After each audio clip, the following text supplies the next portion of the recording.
All right, well, I guess I'm going to need to do something with my keys now, aren't I? There we go. See if I can get it in the hole here. Come on, man. I think we can get a couple more in. Come on, Frank, crowd back there. You know that guy well enough. All right. See, we're not even jammed in here. We'll be going out that door. One of the reasons to take you to the roof is to show you what goes on up there. I had a hand in the design of the building, and this is one of the things I insisted on, that we have an elevator to the roof and that we had a hardened spot on the roof where we could go up and stand and work, because being able to put up antennas and sensors and things is important. As a matter of fact, we're starting a grad program here, and I'll be teaching one of the courses in remote sensing, and so I'm going to have a bunch of stuff on the roof so we can do things, although we won't be doing stuff from a satellite. We'll be studying the principles of remote sensing. So if you go right out that door for me, I'm going to send this back down to pick up the next batch. Oh, it's already. Yeah, it's ready to rock. They'll be able to come up here. Hopefully they understand to push 3 and go to the roof. So this area, now naturally when you have a roof on a building, what's the worst thing you can do to it? Punch a hole in it, right? You don't want that, because then it's going to rain inside the building, and that would be bad. So they put these pads down to us so we can basically work in this area, and we launch balloons from up here and do different things. We can walk on that part, but it's just not a good idea to spend a whole lot of time there. But one of the things I have is I had a cable tray run over here, and I have a penetration on the roof that goes down to my laboratory in the control room, so I can run cables down there. So I can put different antenna systems up here. What we're seeing here is an antenna system that has a pair of Yagis on. I should actually probably wait for the other guys because I don't have to tell them all this again, but that's okay. We've got a pair of Yagis on there we use for our satellite tracking work, and they actually steer fully in azimuth and in elevation, and we can run them under computer control from the control room downstairs. We can also see the big dish on the hill from here, which is kind of cool. We walk around the corner here.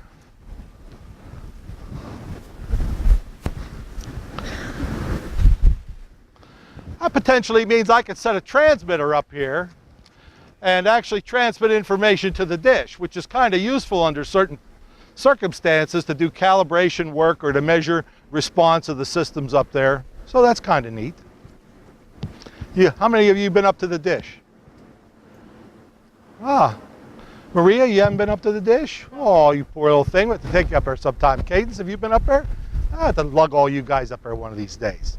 Is this everybody now? Yevgeny? Have we got them all? All right. Well, come on over here and I'll do my spiel again. So, as we were saying, people in the university wouldn't like it very much if we made holes in the roof, so we go to great lengths not to. For example, observe this antenna system we've built. This is for Radio Joe. We're going to use this to observe the the radio emissions from the planet Jupiter. And these are non-penetrating roof mounts. They're wooden blocks and they're weighed down so that they won't tip over, but they really don't make holes. We mounted this one here because it was convenient for us. It was a good sighting place, and it was on the padding. The padding is so we could work up here.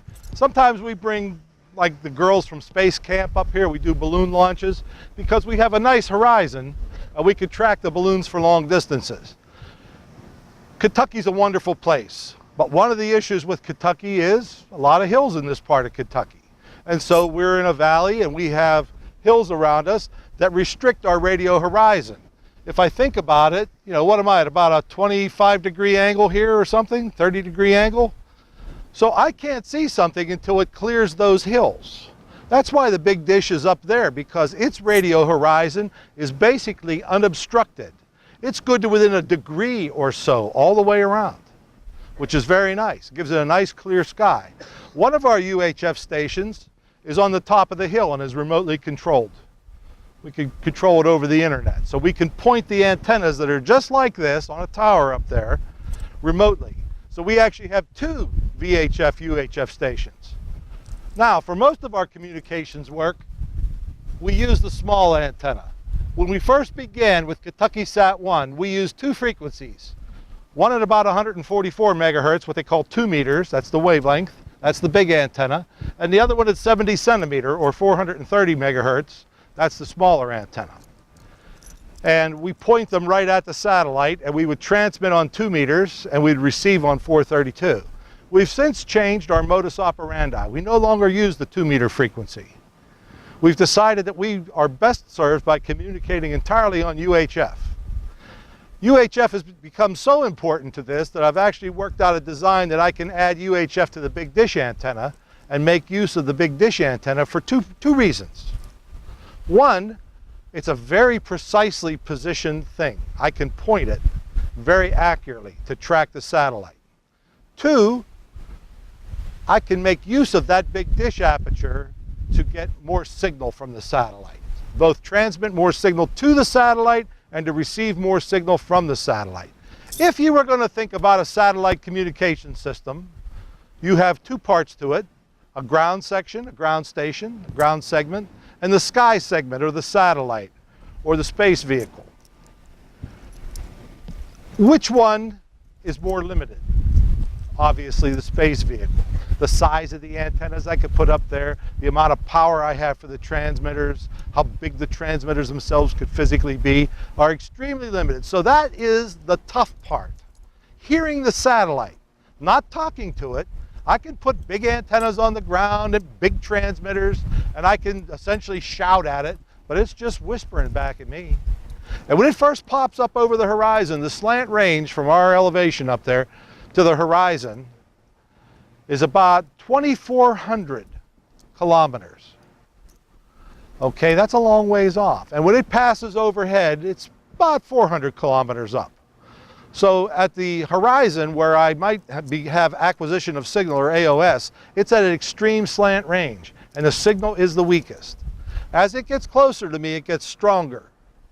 And then it passes overhead and it goes the other way. And this is only if, it's only 400 kilometers up if it goes right overhead. If it's off to the side in one of its orbits, it might be at a very long range for the entire pass of the satellite. So you see how this is a difficulty, and why we need to have very good ground stations with as much power as possible for them. That dish antenna is a really nice thing. The rotor on this that moves that antenna is $1,000, okay? That's $3.5 million. Now just compare what you get for $1,000 to $3.5 million. You get a lot more accuracy, and you have the ability to move a lot more stuff. Okay, so it's obvious that that would be a good thing to try to do with it. All right, some of the other things. Like I said, this is a pair of 20 megahertz dipoles on the roof. They're a little saggy because we use very heavy cables. And it creates a beam that points, well, sort of like a donut straight up. Because the ground is here, it reflects that energy back up. So I have sort of a half a donut in shape, and the planet Jupiter will transit from the east on the plane of the ecliptic roughly to the west. So it'll enter my beam, right about here, and exit my beam there. Now that ordinarily is good enough for most work, and these simple systems are built by a lot of high schools. It was originally a NASA project called NASA Jove, NASA Radio Jove. And it was developed by Goddard Space Flight Center in Greenbelt, Maryland, not far from where I live.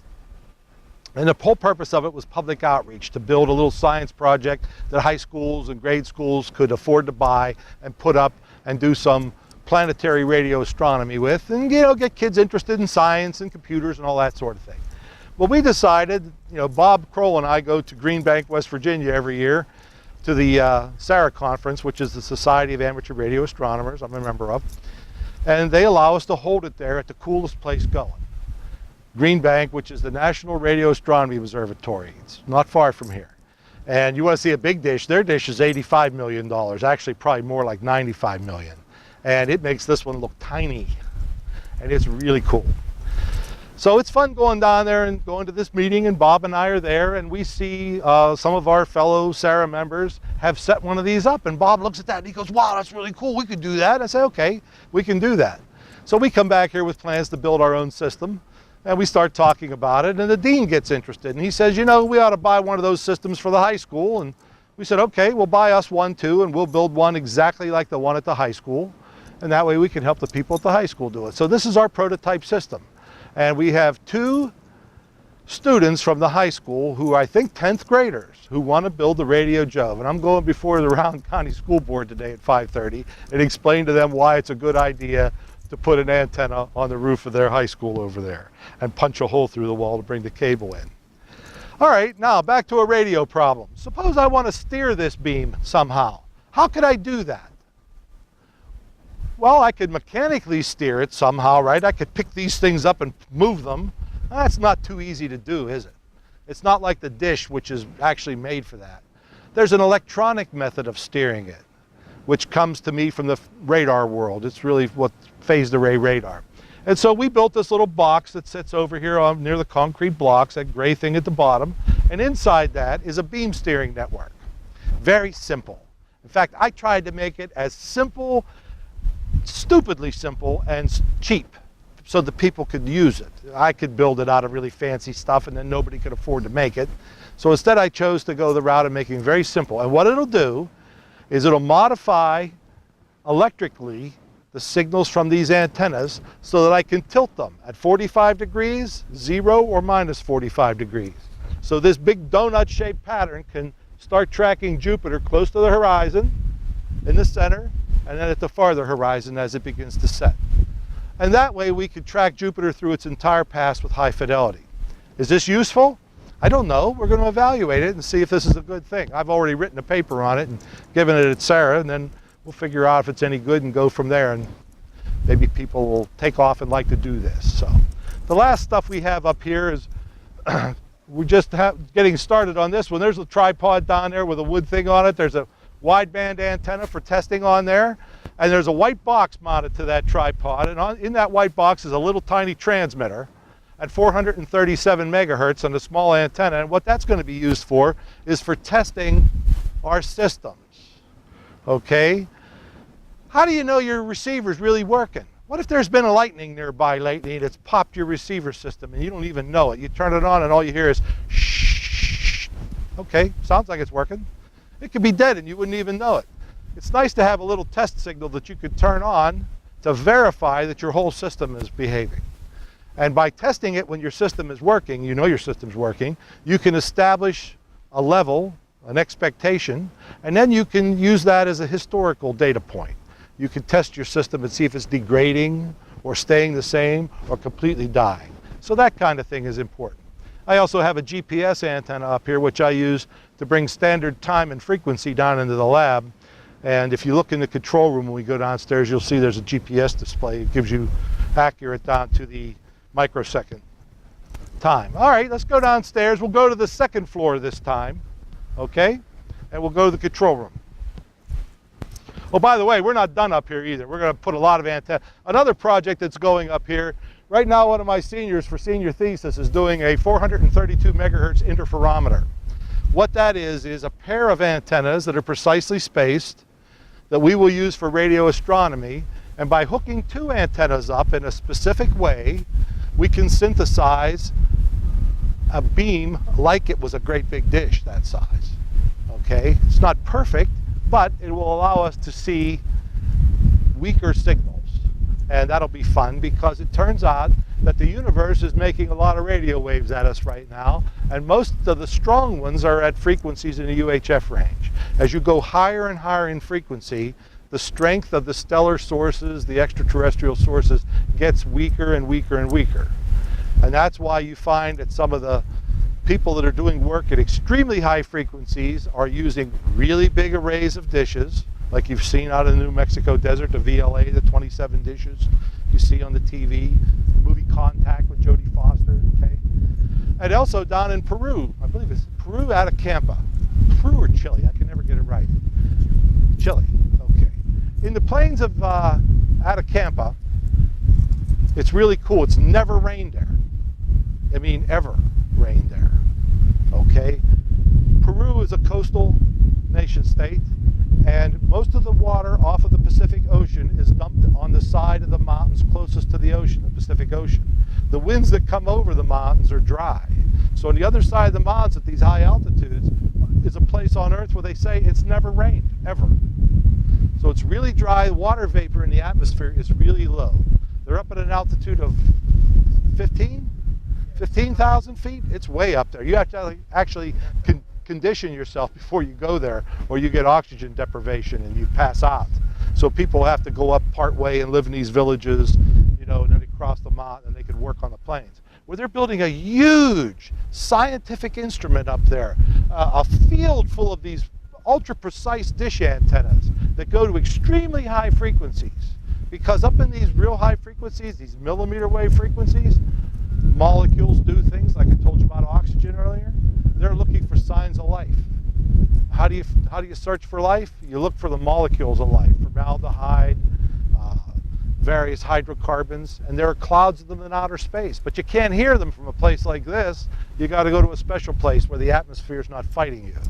And so that's why they're down there in Chile, in Atacama, doing this. All right, guys, let's head on down. Oh, my block got kicked shut. Now we got to walk down the stairs.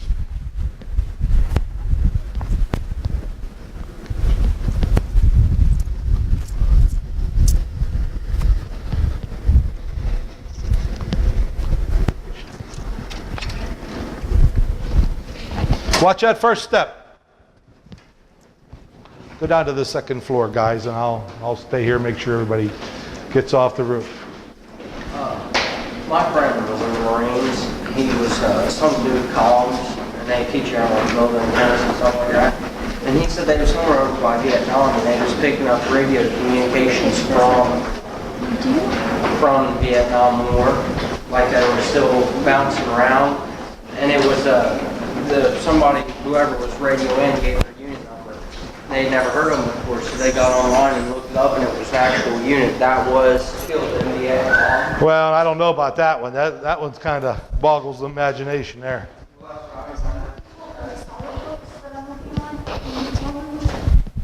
Let me see it. No. Because I've got CXP unit. Oh, cool. Yeah, Now let's take a look. I'm not sure if I believe that one. That's what I was going to ask you. Yeah, that boggles the imagination there. All right, we'll walk down to the control room and finish our tour up.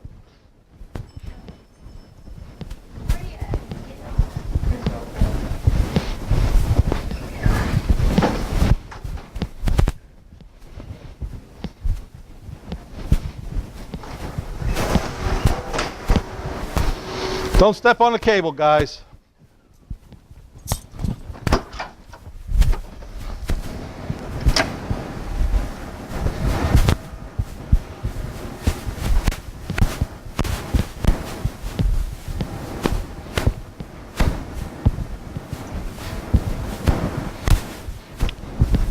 Kev, I won't disturb you. We're going to be on tour. How many of you have been in the control room before? Most everybody. Okay. You can see this part of the building is a little bit different. It was designed so that this section was cantilevered out, and the reason was it would be easy to see the dish.